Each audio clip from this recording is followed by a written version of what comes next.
Well, thank you for the question. And the first thing we did when we formed government in 2006 is we came through with our election promise, which was to lower taxes for Canadians.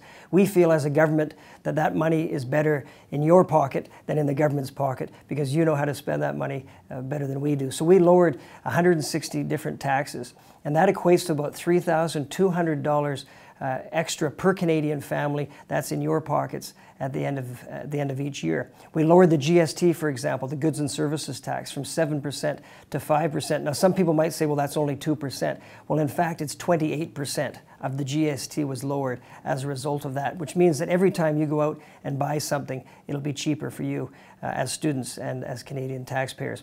In addition to that, we decided to lower the debt, our national debt. So in the first 2 years of government, we lowered the debt by $38 billion. And what this did is it put us in a very strong position once the recession hit, the greatest recession since the Great Depression of 1929. We were able to have the flexibility to invest in our economy and invest in jobs when the economy needed it most. And we invested $60 billion between 2008 and 2010 in Canada's Economic Action Plan. And that money went to build new roads, new bridges, new recreational facilities, and other infrastructure around the country.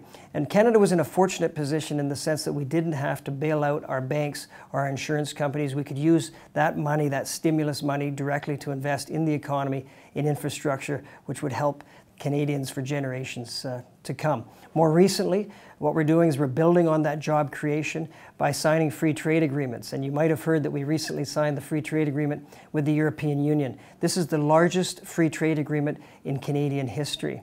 500 million new consumers for Canadian goods. 98% of tariffs between our two trading blocs will be eliminated, which will be greater access for Canadian companies and which will help to build jobs and build the economy for the future.